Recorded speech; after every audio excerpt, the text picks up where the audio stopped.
Thank you. Thanks for being here. Thanks for having me. And we are going to talk about some very high-tech items. You recently attended an expo in which you saw some of these new technologies. That's right. But let's start over here first with the more, low-tech end, I guess. Right. Well, there's a wonderful place up in Hartford called the England Assistive Technology Marketplace. Okay. And they recently had their expo, and I went up there, and there were vendors from all over the country, and these are some of the types of things that I saw when I was there. This is a piece of assistive technology. Assistive technology is essentially any device that helps you do something. It's a broad category. It really is. It's a very broad category, from very low tech, which I'm going to show you, to high tech. This is a book. It's a visual recipe book. There are some people who are non-readers. So this is actually a book that tells you how to make food by pictures. In this case, pizza, step by step. Yeah. Absolutely. And this is a really fabulous example of very low technology, as well as the pencil grip. Yep. There are some children who find it very difficult to grasp a pencil, or for that matter, even a paintbrush. So these are examples of very low-tech assistive technology. Some people who have vision difficulty, a simple lighted magnifier. You might want to give that a go, Chris. Press that button and see what that does for you. I'll tell you what. This would be good for Come in handy a at lot your of people. poker game. Absolutely.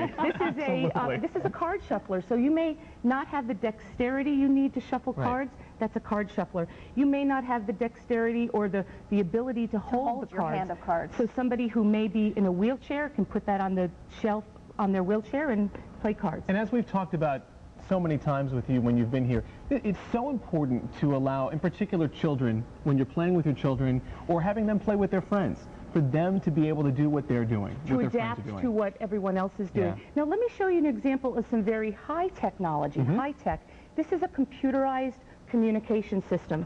So perhaps a person or a child who is unable to speak uses this technology to press the buttons, it outputs the voice, and it speaks for the person. Now, if I just press that, I'm not sure if the sound is up. Well, yeah, the it's still sound starting. It's still starting up, but you get the idea. You can see on the screen here that I'm going to class is one of the buttons. You push the button, and it says it for you. And so many people may not even know that these types of items exist, especially people who have someone with a disability in their family. And that's what's so great about the New England Assistive Technology Marketplace up in Hartford. It really is one-stop shopping for assistive technology resources. But the most exciting thing that was at the Expo was, do you know the man who invented the Segway, Dean Kamen? Certainly. Yeah. Well, he also invented something called the ibot 3000.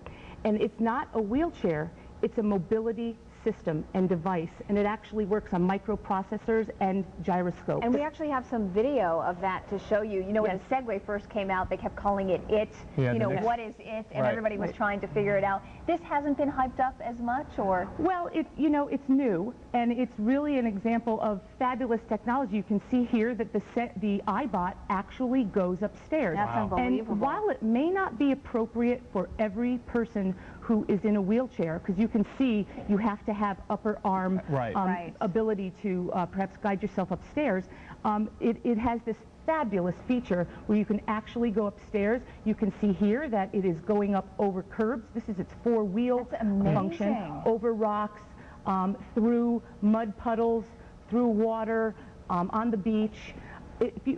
You can see right here that this is the function that brings it up to eye level. This is called the balance function. Wow. And isn't it nice that a wheelchair user can be at eye level with someone? They don't have to look up to someone when they're talking to them. Or they don't have to have somebody look down at them when they're in a wheelchair. This could be a very significant Isn't that technology. fabulous? Yeah, absolutely.